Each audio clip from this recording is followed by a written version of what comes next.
Hey everybody, this is Kelly. Welcome back to another episode of Ask a Therapist. This week we're talking about a mental health holiday survival guide. The holidays are hard, so what I want to do is get into your hands a brief overview of a mental health survival guide, a couple of tips that you might be able to use in order to get the most out of and not suffer during your holiday interactions. Now, you may be a family that has decided to forego in-person holiday gathering in favor of electronic communication. You may be a family that's decided to wear masks during your holiday interaction, or you may be a family that has made another decision. Our current world situation has made it so that holidays are even more stressful. And I want to talk you through a couple of things that will help you to be able to make the most out of your holiday time. Number one, I want to talk to you about boundaries. Boundaries, for those of you who don't know, are the things that we set up in order to protect ourselves from others. First thing I want to remind you is take breaks. This sounds super simple, or actually maybe it sounds very difficult, because in a normal time, when you have all of this family either over your house or you're over another person's house, there's very few places where you can just sort of hole up for a little while and get a break from the madness or the people or just the questions in general.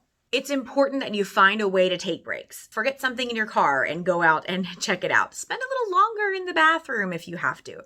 Do something that gives you the ability to have distance from what is happening. Do not overcommit yourself. I see this all the time where you have people who are trying to satisfy the needs of multiple different families, and so they run themselves ragged during the holiday time in order to make sure they're around everybody and see everybody and make everybody happy.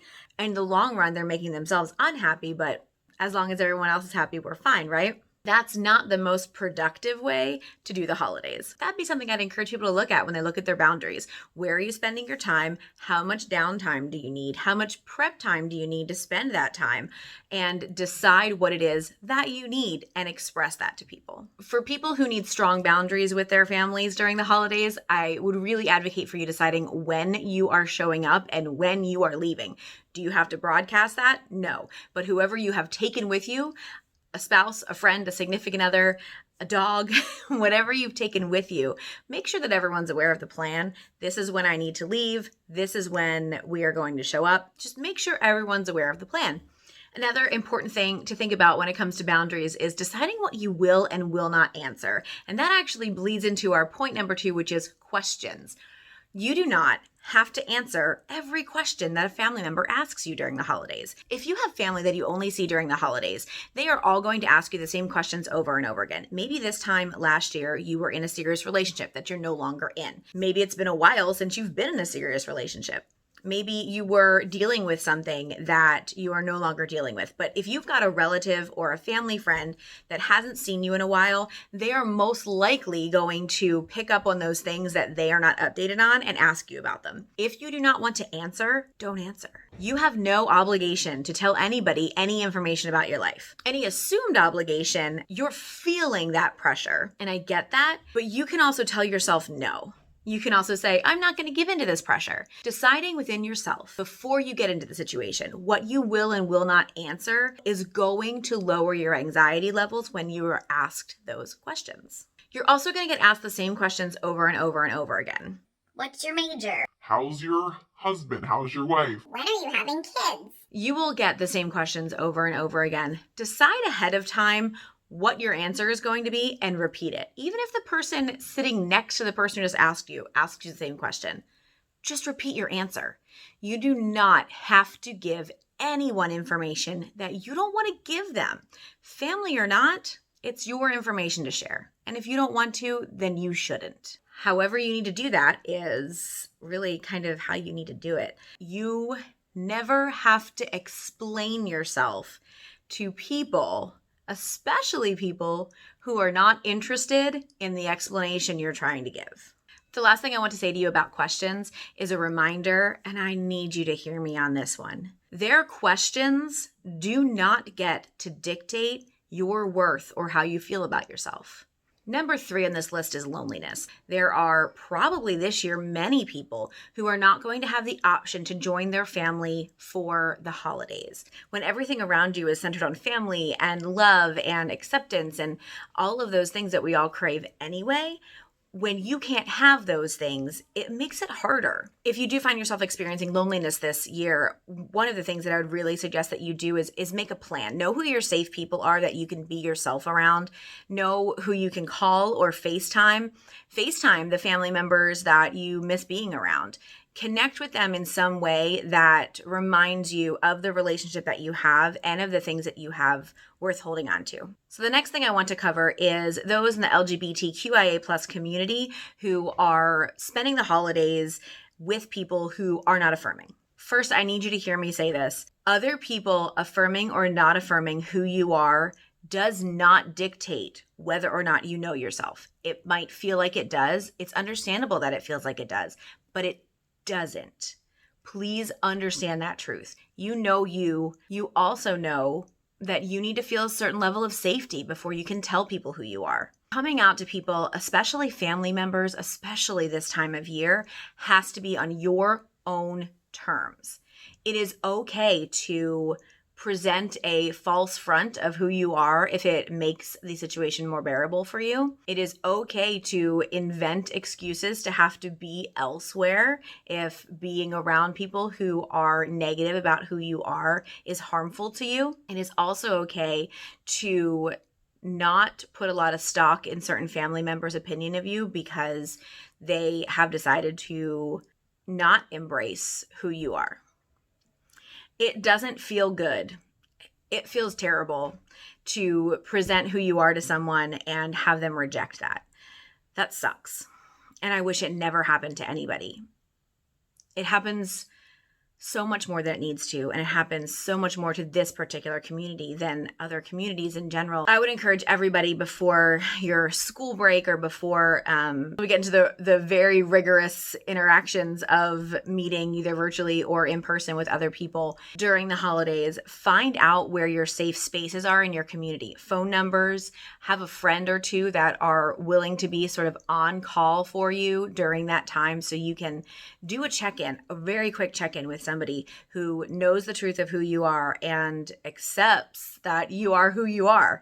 That sounds like it should be such a simple thing. And I'm sorry if you're in a situation where it's not simple for the people that you love. No one should have to feel like that. I tend to post on all of my social media outlets different ways to get a hold of me if you are somebody in the queer community who is feeling rejected, feeling alone, feeling lonely, feeling like you have to hide. Whoever you are, if you need support, I'm around. There are lots of people who are around and want to talk to you. People everywhere are starting to understand that the holidays can be some of the hardest times for people in the queer community, and no one wants anyone to have to walk through this alone. That takes me to my last one, and that is expectations. Expectations during the holidays, man, they just carry us away. First of all, if you are hosting, lower your expectations for your ability to function and decorate and make it all like it was last year. Your holidays this year will not be like they were last year. They won't be. You may be missing people that are normally there. You may have lost them to all sorts of different circumstances this year. No matter what, it's just not possible for your holidays to look the same this year as they did last year. Understanding that and dealing with that hurt, that grief, that sadness now will make the holidays easier for you. It's okay that they don't look the same. It's okay that your expectations of what this could have been are let down. It's okay to feel sad about that. In the vein of expectations, I'd like to suggest that you remove the term at least from your vocabulary. The term at least is meant to be helpful and is in reality condescending. If someone comes to you and they're talking about how they're sad that they're not able to go see their family on the holidays, for you to say, well, at least everyone's healthy, negates the emotions that they're feeling about the sadness. They realize everyone's healthy. That's not their point. If you can't think of something to say to somebody, silence is okay too when you're supporting somebody. Expectations of what the holidays look like, expectations of ourselves and our ability to carry on traditions when so many things that we know are so different right now. We need to be willing to let go of some things and to accept that it's not going to look the same way. We also need to stop comparing ourselves to one another and expecting our productivity, our level of reasoning, or our level of ability to cope does not have to look like anyone else's. One of the hardest things in a non-pandemic year about the holidays is the comparisons that we do to one another, to ourselves a year ago. We have an entire holiday dedicated to looking back at what's happened the last year. Don't you think that's going to be hard this year? That could be emotional.